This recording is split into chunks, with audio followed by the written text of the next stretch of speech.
ಆತ್ಮೀಯ ವಿದ್ಯಾರ್ಥಿ ಬಂಧುಗಳೇ, ಮಧ್ಯಾಂಕ ಕಂಡುಹಿಡಿಯುವುದು ಇದರಲ್ಲಿರುವ ಅಭ್ಯಾಸ 13.3ರಲ್ಲಿರುವ 6ನೇ ಲೆಕ್ಕವನ್ನು ನಾವು ಆಯ್ಕೆ ಮಾಡಿಕೊಂಡಾಗ ನಾನಿಲ್ಲಿ ಜಸ್ಟ್ ದತ್ತಾಂಶಗಳನ್ನ ಮಾತ್ರ ಬರೆದಿದ್ದೀನಿ. ಪ್ರಶ್ನೆ ಏನೋ ಒಂದು ಸಂದರ್ಭದ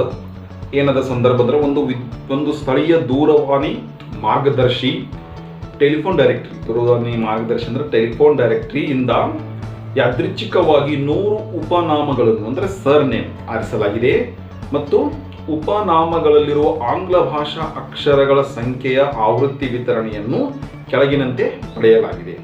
ಇವೆಲ್ಲ ಉಪನಾಮಗಳ ಅಕ್ಷರಗಳ ಸಂಖ್ಯೆಗೆ ಅನುಗುಣವಾಗಿ ದಂತಾಂಶಗಳನ್ನ ಪಟ್ಟಿ ಮಾಡ್ತಾರೆ. ಹೆಂಗಪ್ಪ ಅಂದ್ರೆ ಅಕ್ಷರಗಳ ಸಂಖ್ಯೆ ಅಂದ್ರೆ 1 ರಿಂದ 4ರ ಒಳಗೆ ಅಕ್ಷರಗಳನ್ನು ಹೊಂದಿರುವ ಸರ್ ನೇಮ್ಗಳು 6 ಇದಾವ. 4 ರಿಂದ 7ರ ಒಳಗೆ ಅಕ್ಷರಗಳಿರುವ ಸರ್ ನೇಮ್ಗಳು 30 ಅದಾವೆ. ಹೀಗಾಗಿ ಅಕ್ಷರಗಳ ಸಂಖ್ಯೆಗಳು ಮತ್ತು ಅವುಗಳ ಉಪನಾಮಗಳ ಸಂಖ್ಯೆಗೆ ಅನುಗುಣವಾಗಿ ನಮಗೆ ದತ್ತಾಂಶ ಕೊಟ್ಟಿದ್ದಾರೆ. ಈ ದತ್ತಾಂಶಗಳ ಬಗ್ಗೆ ಉಪನಾಮಗಳಲ್ಲಿರುವ ಅಕ್ಷರಗಳ ಸಂಖ್ಯೆಯ ಮಧ್ಯಾಂಕವನ್ನು ಲೆಕ್ಕಾಚಾರ ಮಾಡಿ. ಈ ದತ್ತಾಂಶಗಳ ಮಧ್ಯಾಂಕವನ್ನು ಲೆಕ್ಕಾಚಾರ ಮಾಡಿ. ಮುಂದುವರೆದು ಉಪನಾಮಗಳಲ್ಲಿರುವ ಅಕ್ಷರಗಳ ಸಂಖ್ಯೆಯ ಸರಾಸರಿಯನ್ನು ಕಂಡುಹಿಡಿಯಿರಿ, ಅಲ್ಲದೆ ಉಪನಾಮಗಳ ಬಹುಲಕವನ್ನು ಕಂಡುಹಿಡಿಯಿರಿ. ನೋಡ್ರಿ, ಮಧ್ಯಾಂಕವಂತೂ ಕಂಡುಹಿಡಿತಿದ್ವಿ, ಹೆಡ್ಲೈನ್ ಹಾಗೆ ಇದೆ. ಬಟ್ ಮಧ್ಯಾಂಕದ ಜೊತೆಗೆ ಇದೇ ಉಪನಾಮಗಳ ಸರಾಸರಿಯನ್ನು ಲೆಕ್ಕ ಮಾಡ್ರಿ, ಬಹುಲಕವನ್ನು ಲೆಕ್ಕ ಮಾಡ್ರಿ ಅಂತ ಕೇಳ್ತಾರೆ. ಹೀಗೆ ಒಂದೇ ಪ್ರಶ್ನೆಗೆ 3 ವಿಚಾರಗಳನ್ನ ಮಾಡಿ ನೋಡಬೇಕಾಗಿದೆ.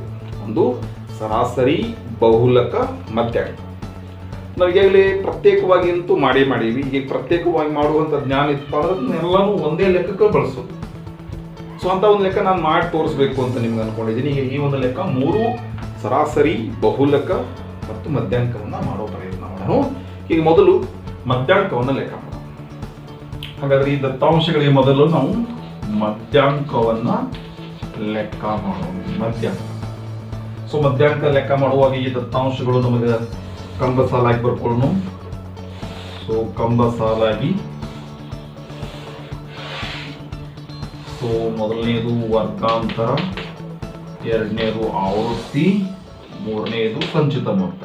ವರ್ಗಾಂತರ 1 ರಿಂದ 4, 4 ರಿಂದ 7, 7 ರಿಂದ 10, 10 ರಿಂದ 13, 13 ರಿಂದ 16, 16 ರಿಂದ 19, 10 ರಿಂದ 13, 13 ರಿಂದ 16, 16 ರಿಂದ 19. ಈಗ ಆವೃತ್ತಿ 6, 30, 40, 16, 4, 4 ಆವೃತ್ತಿ. ಇನ್ನು ನಾವು ಮಧ್ಯಾಂಕದ ರಚನಾ ಹಂತಗಳನ್ನು ಬಳಕೆ ಮಾಡೋಣ. CF ಬೆಲೆಯನ್ನು ಮೊದಲ 6, 6ಕ್ಕೆ 30 ಕೂಡಿಸ್ರೆ 36, 36ಕ್ಕೆ 40 ಕೂಡಿಸ್ರೆ 76, 76ಕ್ಕೆ 16 ಕೂಡಿಸ್ರೆ 92, 92ಕ್ಕೆ 4 ಕೂಡಿಸ್ರೆ 96, 96ಕ್ಕೆ 4 ಕೂಡಿಸ್ರೆ 100. ಆವೃತ್ತಿಗಳ ಸಂಖ್ಯೆ ಅಥವಾ ಅಲ್ಲಿರುವ ಉಪನಾಮಗಳ ಒಟ್ಟು ಸಂಖ್ಯೆನೂ ಎಷ್ಟದ? 100 ಅದ. ಕೂಡಿಸ್ರೂ 100 ಆಗುತ್ತೆ. 40, 30, 70, 76, 76, 26, 80, 16, 96, 94, 100. ಆವೃತ್ತಿಗಳ ಮೊತ್ತ 100 ಆಗುತ್ತೆ. ಇನ್ನು ನಮಗೆ ಮಧ್ಯಾಂಕ ಎಲ್ಲಿದೆ ಅಂದರೆ n/2 ಬೆಲೆ ನೋಡೋಣ. 100ರ ಅರ್ಧ 50. ಸೊ 50ನೇ ಮೌಲ್ಯ, 50ನೇ ಮೌಲ್ಯದಲ್ಲಿ ನಮ್ಮ ಮಧ್ಯಾಂಕವನ್ನು ಹುಡುಕೋಣ. ಸೊ 50ನೇ ಮೌಲ್ಯ ಎಲ್ಲಿ ಬರ್ತದೆ ನೋಡ್ರಿ, 36, 76ರ ನಡುವೆ ಬರ್ತದೆ. ಈಗ 36ರ ನಂತರ ನಮ್ಮ ಮಧ್ಯಾಂಕವನ್ನು ತೆಗೆದುಕೊಳ್ಬೇಕು. ಸೊ ಇಲ್ಲಿ ನಾವು ನಮಗೆ ಬೇಕಾದ ಬೆಲೆಗಳನ್ನು ಬರ್ಕೊಳ್ಳೋಣ. ನೈಜ ಕೆಳ ರೀತಿ ಇವು ನಿರಂತರದ ಅಂದ್ರೆ L ಬೆಲೆ 7, ಇದು F ಬೆಲೆ 40, ಆಮೇಲೆ ಇದರ ಹಿಂದಿಂದು CF ಬೆಲೆ ಎಷ್ಟು? CF ಬೆಲೆ 36, ಆಮೇಲೆ H ಬೆಲೆ ಎಷ್ಟು? 4ರಲ್ಲಿ 1 ಕಳೆದ್ರೆ 3, 7ರಲ್ಲಿ 4 ಕಳೆದ್ರೆ 3, H ಬೆಲೆ 3. ಸೊ ಇವೆಲ್ಲ ಮಧ್ಯಾಂಕದ ಸೂತ್ರ MD ತುಂಬನು ಅದೇನ ಸೂತ್ರ? L plus n/2 minus CF upon F into H. ಇದು ಮಧ್ಯಾಂಕದ ಸೂತ್ರ. ಸೊ ಈ ಸೂತ್ರದಲ್ಲಿ ಬೆಲೆ ತುಂಬನು. ಸೊ ಎಲ್ ಬೆಲೆ 7, n/2 ಬೆಲೆ ಅಂದ್ರೆ 50. 50ರಲ್ಲಿ ಸಿ ಎಫ್ ಬೆಲೆ 36 ಕಳೆಯಿರಿ, ಎಫ್ ಬೆಲೆ 40, ಎಚ್ ಬೆಲೆ 3. ಸೊ 7 ಹಾಗೆ ಇಡೋನು. 50ರಲ್ಲಿ 36 ಕಳೆದ್ರೆ 14, 14/40 ಇಂಟು 3. ಸೊ 7 ಹಾಗೆ ಇಡೋನು. ಸೊ ಇಲ್ಲಿ 14 ಮೂರಲೆ ಗುಣಿಸೋಕ್ಕಿಂತ ಮುಂಚೆ ಸ್ವಲ್ಪ ಸುಲಭ ಮಾಡ್ಕೊಂಡು ಇಲ್ಲಿ 2 20 2 7 7 ಮೂರಲೆ 21/20. ಹೌದಾ? 21/20 ನಾವು ಭಾಗಲಬ್ಧ ಬರೀನು. ಸೊ 21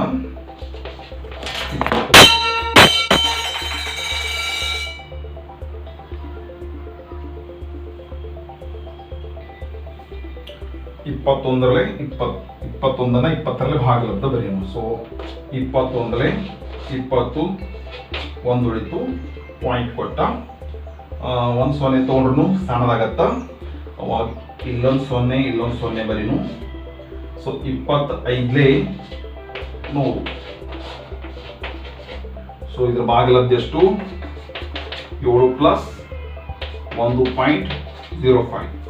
ಸೊ 7ಅನ್ನ 7.00 ಅಂತ ಬರ್ಕೊಂಡು 1.05 ಅದಕ್ಕೆ ಕೂಡಿಸಿರ 0.55 0.71 ಸೊ ಹಾಗಾದ್ರೆ ಈ ದತ್ತಾಂಶಗಳ ಉಪನಾಮಗಳ ಮಧ್ಯಾಂಕ 8.05. 8.05. ಹಾಗಾದ್ರೆ ಈ ರೀತಿ ಮಧ್ಯಾಂಕವನ್ನ ಕಂಡುಹಿಡಿಯೋದನ್ನು ನಾವು ಕಲಿತಾನೆ ಇದ್ದೀವಿ. ಮಧ್ಯಾಂಕ ಮತ್ತೆ ಈ ಒಂದು ದತ್ತಾಂಶಗಳನ್ನು ಸುಲಭವಾಗಿ ಕಂಡುಹಿಡಿತೀವಿ. ಇವಂತೂ ನಿರಂತರ ವರ್ಗಾಂತರಗಳಿರೋದ್ರಿಂದ ಸುಲಭವಾಗಿ ನಮ್ಮ ಮಧ್ಯಾಂಕದ ಸೂತ್ರದ ಮೂಲಕ ನಮಗೆ ಮಧ್ಯಾಂಕ 8.05 ಸಿಕ್ತು. ಇನ್ನು ಇದೇ ದತ್ತಾಂಶಗಳಿಗೆ ನಾವು ಏನು ಮಾಡೋಣ? ಸರಾಸರಿಯನ್ನು ಲೆಕ್ಕ. ಓಕೆ, ಸೊ ಸರಾಸರಿಯನ್ನು ಲೆಕ್ಕ ಮಾಡಬೇಕಾದ್ರೆ ಮತ್ತೆ ನಾವು ಮತ್ತೊಮ್ಮೆ ವರ್ಗಾಂತರವನ್ನು ಬರ್ಕೋತೀನಿ. ಆಮೇಲೆ ಆವೃತ್ತಿಯನ್ನು ಕೂಡ ಬರ್ಕೋತೀನಿ. ನಂತರ ವರ್ಗಾಂತರ ಮಧ್ಯ ಬಿಂದು ಬೇಕು. ಕೊನೆಯದಾಗಿ ಏನ್ ಬೇಕು? ನಾವು ನೇರ ವಿಧಾನ ಅನುಸರಿಸತ್ತಪ್ಪ ಅಂದ್ರೆ ಈ ಒಂದು ನಮಗೆ ಕಂಬ ಸಾಲಗಳು ಬೇಕಾಗ್ತವೆ. ಇಲ್ಲಿ ವರ್ಗಾಂತರ 1ರಿಂದ 4, 4ರಿಂದ 7, 7ರಿಂದ 10, 10ರಿಂದ 13, 13ರಿಂದ 16, 16ರಿಂದ 19. ಇನ್ನು ಇವುಗಳಿಗೆ ಆವೃತ್ತಿ 6, 30, 40, 16, 4, 4. ಆವೃತ್ತಿಗಳ ಒಟ್ಟು ಬೆಲೆ 100. ಆವೃತ್ತಿಗಳ ಒಟ್ಟು ಮೊತ್ತ 100. ಎನ್ ಬೆಲೆ 100. ಇನ್ನು ಮುಂದಿನ ನಾನು ಕಂಡಿದ್ದ ಇಲ್ಲಿ ಸರಾಸರಿ, ಅದು ನೇರ ವಿಧಾನದಿಂದ ಸರಾಸರಿ.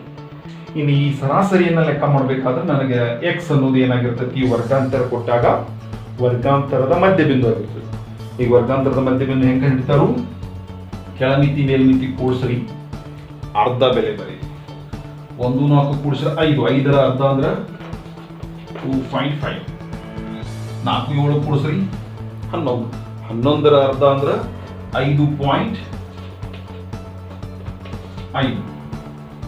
ಹೌದಾ?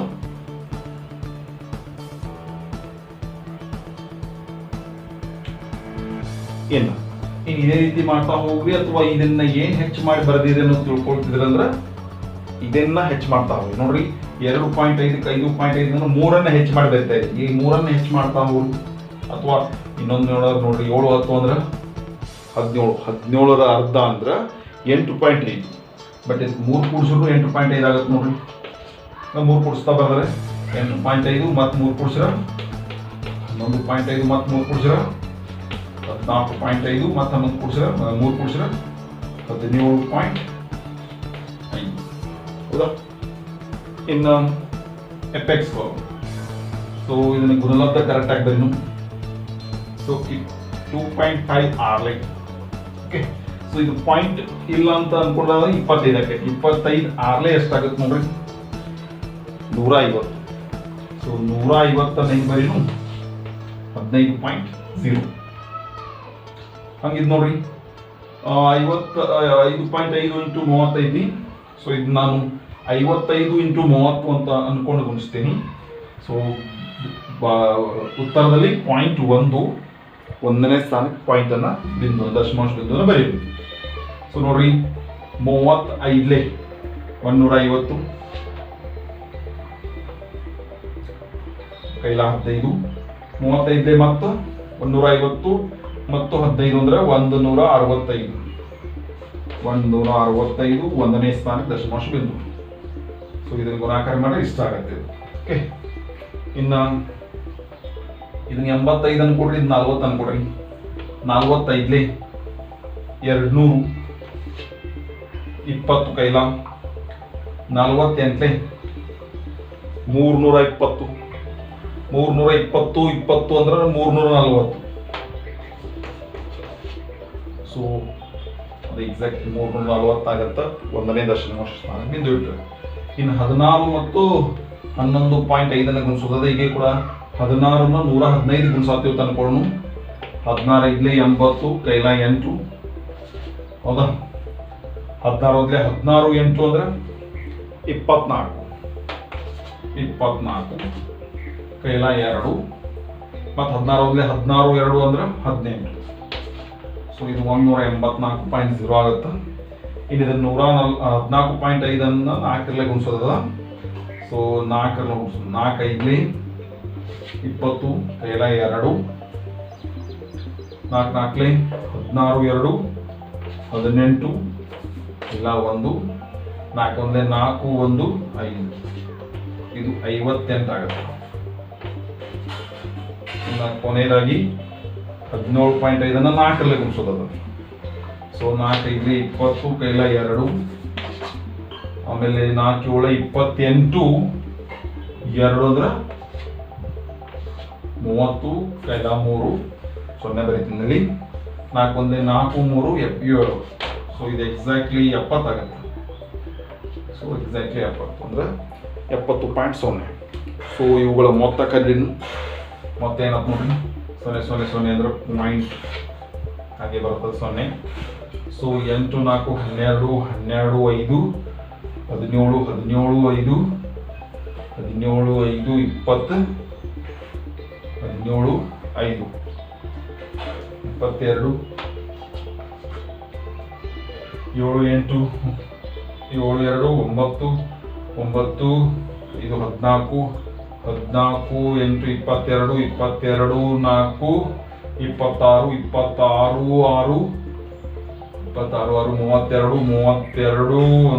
1 33 ಇಲ್ಲ 3 3 4 4 3 7 8. ಸೊ 832 ಆಗತ್ತೆ. ಇದೇನಪ್ಪ ಅಂದ್ರೆ ಸಮೇಷನ್ ಆಫ್ ಎಫೆಕ್ಟ್ಸ್. 832. ಹಾಗಾದ್ರೆ ನಮಗೆ ನೇರ ವಿಧಾನದ ಸರಾಸರಿ ಸೂತ್ರಣದ summation of effects upon N. So ನಾವು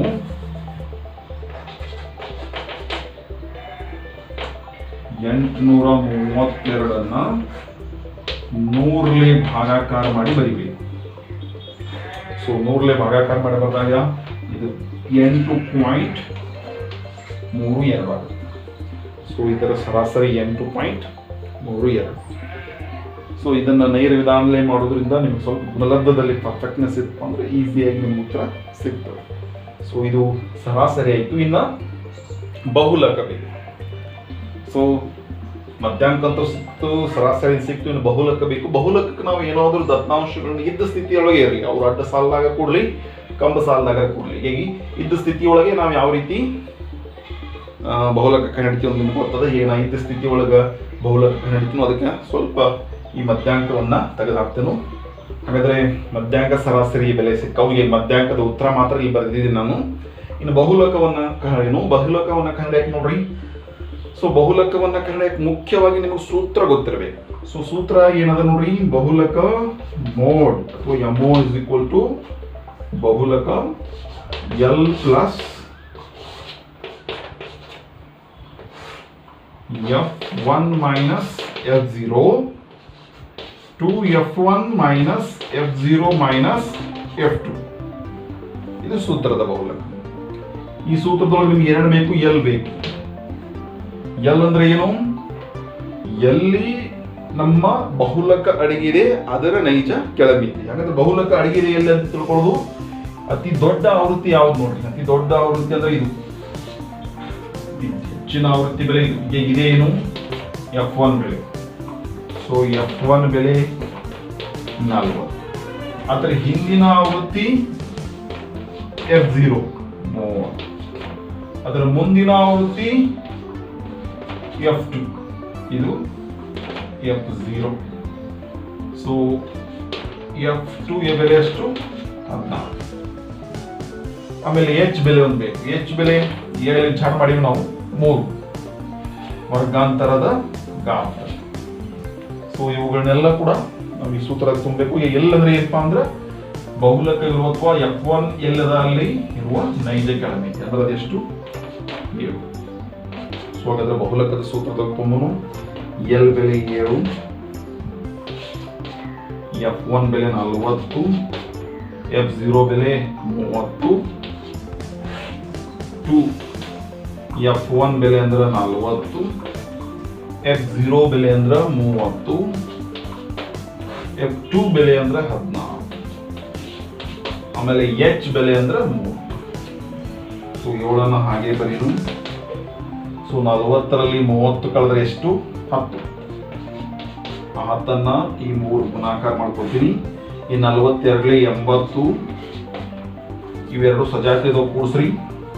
30 ಮತ್ತು 16 ಕೂಡಿಸ್ರ 46. ಸೊ 7 ಹಾಗೆ ಬರೀನು. 13ರಲ್ಲಿ 30. ಸೊ 80ರೊಳಗೆ 46 ಕಳಿಬೇಕು. 80ರೊಳಗೆ 46 ಕಳೆದ್ರೆ ಎಷ್ಟಾಗುತ್ತೆ ನೋಡ್ರಿ. 80ರೊಳಗೆ 46 ಕಳೀರಿ. 10ರಲ್ಲಿ 6 ಹೋದ್ರೆ 4, ಕೈಲ 1, 8ರಲ್ಲಿ 5 ಕಳಿಬೇಕು 3, 34. ಇನ್ನ 7 ಪ್ಲಸ್ 30 34ರ ಭಾಗಲಬ್ಧ ಬರೀ 3 ಅಲ್ಲ 2 15ಲೆ 2 1ಲೆ 2 7. ಎಸ್, ನೀವು ಕೂಡ ಇದನ್ನ ಏನ್ ಮಾಡ್ಕೋಬಹುದು, 15ನ್ನ 17 ಮಾಡಿಸ್ಬೋದು. ಸೊ ಇದು ಸಣ್ಣದಾಗತ್ತೆ. ಇಲ್ಲಿ 0 ಪಾಯಿಂಟ್ ಇಲ್ಲಿ ಏನ್ ಮಾಡೋನು 0 ತಗೊಳ್ಳೋನು. 17 ಎಷ್ಟಲೇ 150 ನೋಡ್ರಿ.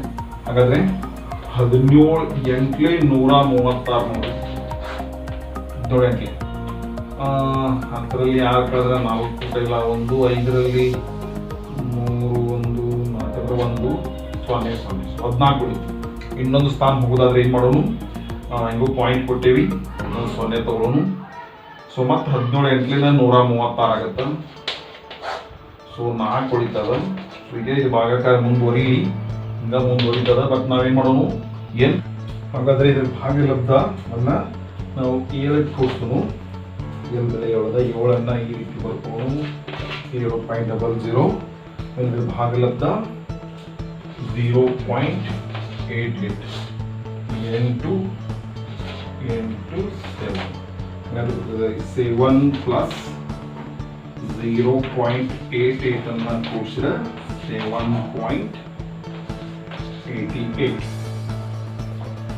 ಇಷ್ಟು ಇದು ಬಹುಲಕ. ಹಾಗಾದ್ರೆ ಈ ರೀತಿ ನಾವು ಬಹುಲಕವಂತೂ ಕಂಡು ಹಿಡಿತಿದ್ವಿ, ನಮಗೆ ಗೊತ್ತದ. ಇನ್ನು ಈ ಬಹುಲಕ ಮತ್ತು ಮಧ್ಯಾಂಕ ಸರಾಸರಿಗಳ ಉತ್ತರಗಳನ್ನು ನೋಡೋದ್ರ ಮಧ್ಯಾಂಕ 8.0.5, ಆಮೇಲೆ ಸರಾಸರಿ ಎಷ್ಟದ 8.32, ಆಮೇಲೆ ಬಹುಲಕ ಎಷ್ಟು ಬಂತು 7.88. ಸೊ ಈ 3 ಉತ್ತರಗಳನ್ನ ನಾವು ಕಂಪೇರಿಟಿವ್ಲಿ ಹೋಲಿಕೆ ಮಾಡಿದ್ರೆ ಇವು 3 ಅತ್ಯಂತ ಸಮೀಪದಲ್ಲಿದೆ ನೋಡ್ರಿ. ಎಲ್ಲವುಗಳು ಕೂಡ 8ರ ಒಂದು 8 ಅನ್ನುವಂಥ ಸಂಖ್ಯೆ ಹತ್ರ ಅದಾವ, ಹಂಗೆ ಇರ್ತಾವೆ ಕೂಡ. ಹಂಗಿದ್ರೆ ದತ್ತಾಂಶಗಳು ಉತ್ತಮವಾಗಿ ವಿತರಣೆ ಆಗಿವೆ ಅನ್ನುವಂಥ ನಿರ್ಧಾರಕ್ಕೆ ಬರ್ತಾರೆ.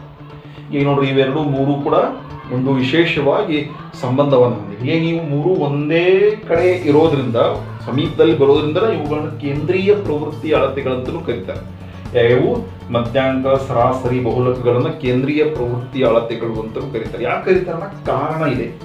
ಆ ಮೂರು ಬೆಲೆಗಳು ಸಾಧ್ಯವಾದಷ್ಟು ಸಮೀಪದಲ್ಲಿ ಬರ್ತವೆ. ಸೊ ದೂರ ಬಂದು ಅಂದ್ರೆ ಅರ್ಥ ಏನು? ಆ ವಿತರಣೆಗಳು ಸರಿಯಾಗಿ ವಿತರಣೆ ಆಗಿಲ್ಲ, ಆ ದತ್ತಾಂಶಗಳು ಸರಿಯಾಗಿ ವಿತರಣೆ ಆಗಿಲ್ಲ. ಬಟ್ ಇವು ಮೂರು ಸಾಧ್ಯವಾದಷ್ಟು ಸಮೀಪ ಬಂದ್ರೆ ಆ ದತ್ತಾಂಶಗಳು, ಉತ್ತಮ ದತ್ತಾಂಶಗಳು ಸರಿಯಾಗಿ ವಿತರಣೆ ಆಗಿದಾವು ಅನ್ನುವಂಥ ನಿರ್ಧಾರಕ್ಕೆ ನಾವು ಈ ಮೂರು ಬೆಲೆಗಳನ್ನು ನೋಡಿ ನಿರ್ಧಾರವನ್ನು ಕೈಗೊಳ್ಬಹುದು. ಓಕೆ, ಇನ್ನೊಂದು ವಿಚಾರವನ್ನು ಹೇಳೋದಾದ್ರೆ, ಈ ಮೂರು ಮಧ್ಯಾಂಕ, ಸರಾಸರಿ, ಬಹುಲಕಗಳು ಸಾಧ್ಯವಾದಷ್ಟು ಸಮೀಪ ಇರುವುದರಿಂದ ಇವುಗಳ ಒಂದು ಪ್ರಾಯೋಗಿಕ ಸೂತ್ರನೂ ಇದೆ. ಇವುಗಳನ್ನ ಮೂರೂ ನಡವಳಿಕೆಗಳ ಸಂಬಂಧ ಯಾವ ರೀತಿ ಇದೆ ಅಂದ್ರೆ ಇಲ್ಲಿ ಬರ್ದಿದ್ದೀನಿ ನೋಡ್ರಿ. 3 × MD ಅಂದ್ರೆ 3 × ಮಧ್ಯಾಂಕ = ಬಹುಲಕ ಪ್ಲಸ್ 2 × ಸರಾಸರಿ. ಸೊ ಪದಗಳಲ್ಲಿ ನೀವು ಕೂಡ ಬರ್ಕೋಬಹುದು ಇದನ್ನ. 3 × ಮಧ್ಯಾಂಕ = ಬಹುಲಕ, ಎಮೋ ಅಂದ್ರೆ ಬಹುಲಕ ಪ್ಲಸ್ 2 × ಸರಾಸರಿ.